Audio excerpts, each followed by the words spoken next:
Bommarito Automotive Group 500. Live from Gateway in Illinois. Yes, I know. They built it on the other side of the river. This is a really interesting race. There was a lot of strategy going on, a lot of yellows. Carpenter was a menace, kind of, because he got an incident like almost immediately and knocked somebody else out. Oh yeah, Catherine Lang on lap 8. Yeah, and then it was just 8 laps down. Pretty much. No, he wasn't 8 laps down the whole race because he didn't lose much, and then he was just slow as shit. That shouldn't be too hard. But I think it's getting close to the time where Ed Carpenter needs to think about hanging it up. Catherine Lang finished last. Pato O'Ward blew an engine. He's out of it. Kiffin Simpson hit the wall. I do not remember what happened to Marcus Ericsson. Oh, he might have had a mechanical. That's right. I know Ray Hall did. They within 10 laps of each other. Ray Hall somehow led 5 laps. Ericsson led 13. He was looking decent. Kyle Kirkwood also, oh yeah, he was involved in one of the earlier incidents, I think. Oh yeah, the big one. There was the big one with Kirkwood and both the Hunko's Hollinger cars, and somebody spun. I think that set the whole thing off, and I feel like Marcus Armstrong was involved with that, but Kirkwood was the one who ended up worse off because of it. This is a 260 lapper, which is weird. 500s for 500 kilometers. That's about like 312 miles, which add a mile and quarter track. The Gateway should translate to about 248 laps, maybe 249, depending if you wanted to go that a little bit extra. But they went 260 for some reason, not 250. And that turned out to be, that might have been a big difference in the championship. Will Power, David Malukas, seemingly the class of the field. Around 20 to go. Okay, not quite 20 to go. Yeah, 21 to go, I think. Yeah, there's so many fuel strategies going on. There's Newgarden spun. He's on a different strategy. I was thinking, oh, he might be able to make. No, he's going to try and make a big number. Scotty Max came in for a splash, so Power and Malukas were effectively racing for the lead. Kirkwood was right there. Malukas went in to 1, but a little Power kind of, it was a combination of Power pinching Malukas, and I think just, you know, the dirty air from being behind Kirkwood. They made contact, and Malukas just, yeah, it was depressing for little Dave, who led 11 laps. Somehow only 11 laps. You could tell he was, oh man, you could tell he wanted this one. He could have won that race. He really could. We were going to have an absolute corker, it looked like, between Power and Malukas, and ended up being between McLaughlin and Newgarden, because they were the only ones on the lead lap, and they got the pit. Because of course they did, after Newgarden spun. And then Newgarden and McLaughlin pretty much caused a big pile up on the restart, and neither gets penalized for it. I definitely think Newgarden did probably cause it. I don't want to put the blame completely on Newgarden, because like McLaughlin was like pretty much right freaking nose, and of course they're pretty much the only two that have the chance to win the race. Yeah, that's how it goes. So many guys were trapped the lap down. There was a caution at a really unopportune. It looks like Dixon was going to pull a Scott Dixon again, and a caution came at a really inopportune time. He had just pit and just gone 2 laps down, whereas if he was only a lap down, he got in the wave around. And yeah, there was a late restart with like 9 to go after an extended caution. Of course they're doing extended cautions. Why wouldn't they let the golden boy Newgarden try to make his fuel window? No, I actually don't think that they did anything on purpose to help Newgarden. It's just not helping the allegations at all. Yeah, so there is that. Nor my McLaren shirt. None of the McLaren guys did particularly well today. Well, there's one got top 10. We'll get to that in a bit. Ended up only 5 drivers finishing on the lead lap. Anyway, that late incident, big stack up. Herta wasn't, there was Herta. Power, I think, was in 4th at the time, maybe. And then Rossi got into the back of Power. Bam, and they were both out of the race. Pelot barely avoids the thing. Will Power out of the race, 117 laps, led obvious class of the field. Rossi led 8 laps. He was also out. Newgarden leads only the last 17 laps, and he just walks away on a restart after they don't penalize him. They were saying it was still under review even after the checkered flag, but I've heard nothing, so I guess Newgarden wins. McLaughlin second, for second half back, 67 laps led. Linus Lundqvist somehow managed to get a podium. He stole a spot from Herta. Herta did a very dangerous move blocking him. But Lundqvist got around. Herta got penalized for that, dropped the 5th. Alex Palou, yeah, this is after Herta ripped through the entire field. That was still, he gained like, I feel like over 20 spots today, or yesterday, I should say.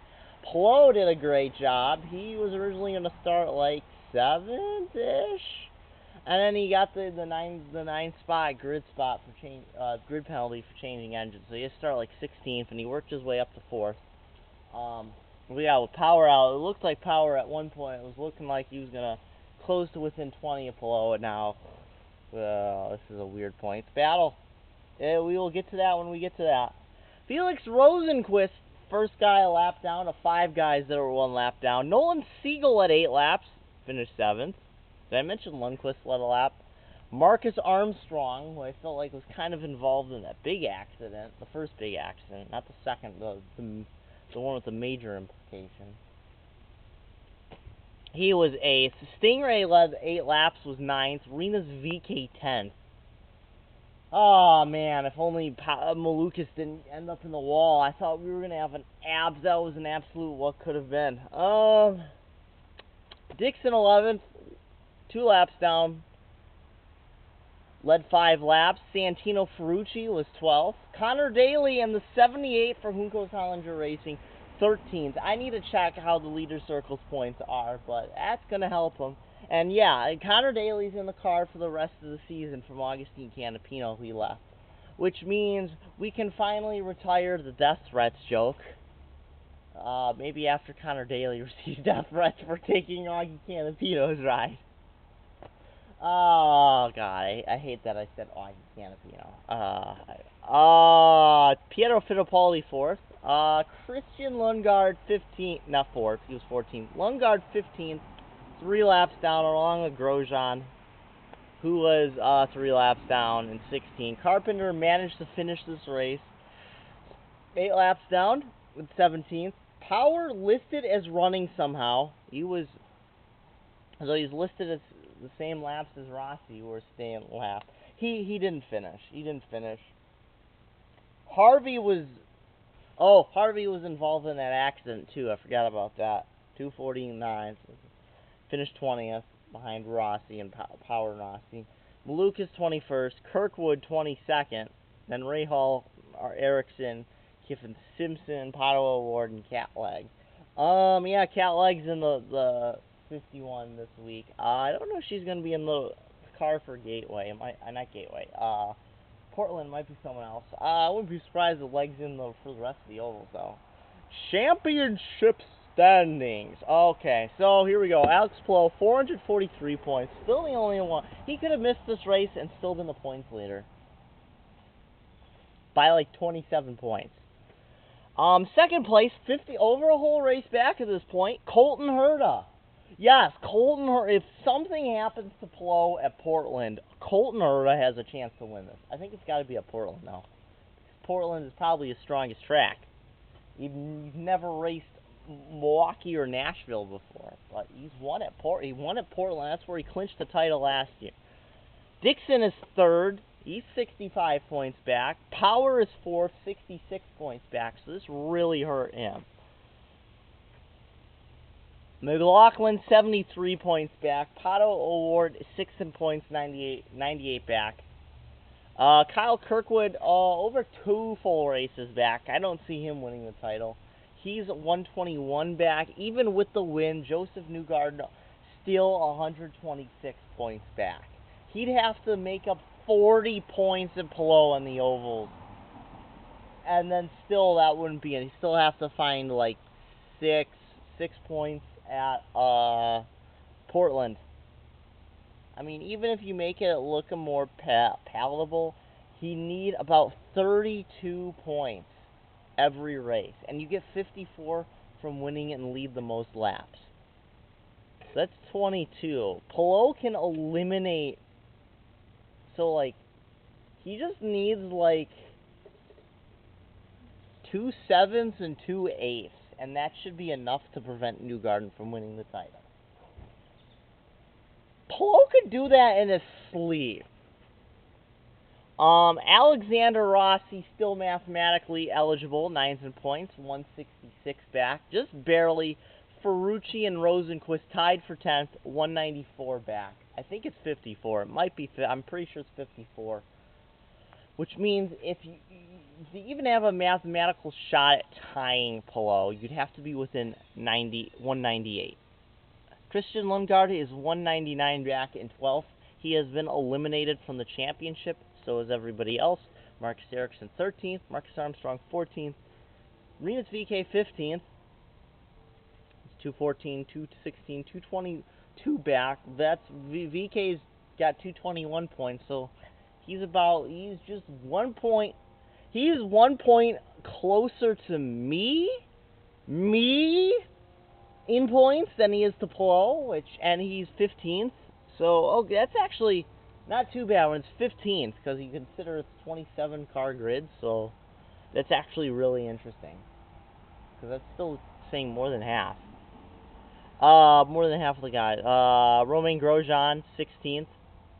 He's got a total of 213 points. Lundqvist 17th, Ray Hall 18th, Fittipaldi 19th, Stingray Robb 20th, and Kevin Simpson, last of the full-time guys, 21st. Nolan Siegel actually he was making some pretty brave moves today. He's 22nd in points. Augustine Canopy, I almost called him the curse name again. Yeah. He's tied with Rasmussen. Maluk is up to 25th. You don't really care about the rest. All you need to know is Jack Harvey's still behind Theo Pourchaire in points. Ed Carpenter, four ovals. He's still behind Tom Blomqvist in points. Connor Daly is almost past In fact, he probably will pass Carpenter next week because he is running Portland. Cat leg past Castor Nevis and Luca Giotto. I think Carpenter may have fallen out of the leader circle.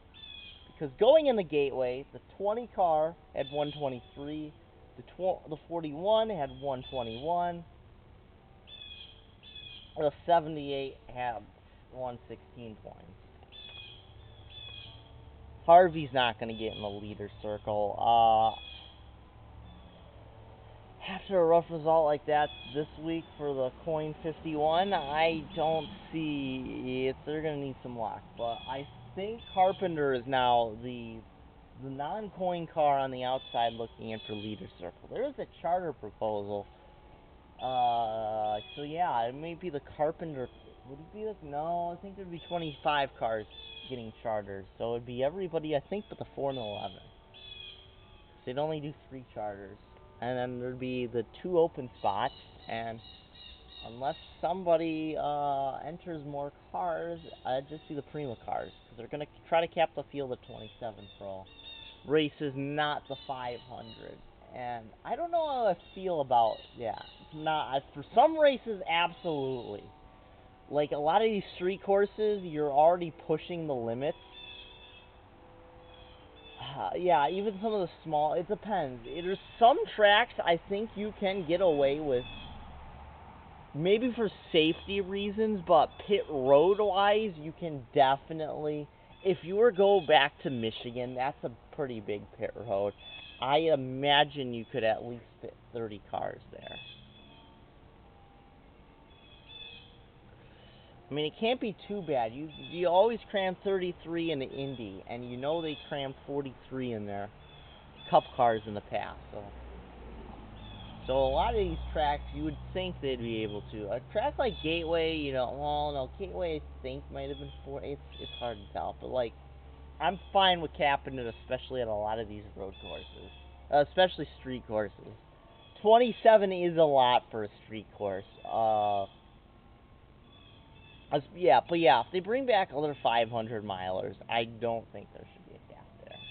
Main thing I don't like about the charter proposals is saying a max of 3 drivers for cars, and yeah, the Penske or whatever sent that out to all the teams, and that aspect had almost universal dislike, and I agree. Come on, if Coyne wants to run 17 different guys in 17 different races in the 18 car next year, he should be allowed to. Okay, Coyne drivers matter too. I like Dale Coyne racing. Always the perennial little guy. It's hard not to like Coyne. They're like a respectable version of NASCAR's Rick Ware. I don't know, how is Rick Ware doing? I haven't watched NASCAR, no, not really. I can't tell you the last time I watched more than like 10 races in a year. And here I am. I could probably count the amount of IndyCar races I've missed since the start of the pandemic on like one hand. I try to watch every IndyCar race. It was like, yeah, it's a weird stat. I've been a fan of racing for so long, but the first time I actually managed to watch every race in the season was 2020 IndyCar. That felt really cool. Not even NASCAR. I was a huge NASCAR. 36 races is yeah. Yeah. I'm running out of places to record. I can probably scrounge out one, maybe two new unique places. I should have recorded this in the garden because new garden. Oh well, I'll probably have that chance at Nashville, but especially trying to find two different locations around the house to record Milwaukee back to back. That's not gonna happen. I'm gonna have to get really creative in Milwaukee, and I think it's about to rain. So I gotta take care of some stuff. But I'm Western Caves. I will, guys. See you next time. Pac-Man Fever's up. I've started a new Let's Play is in the works. Oh man, that's already, I had one more fun in an hour and a half recording that, I feel. I mean, I had a decent amount of fun with I'm not even done recording Pac-Man Fever. I gotta do a bunch of more boards off camera. Boards already did. Anyway, I'm going on for too long. See you next time. Western Caves, signing off.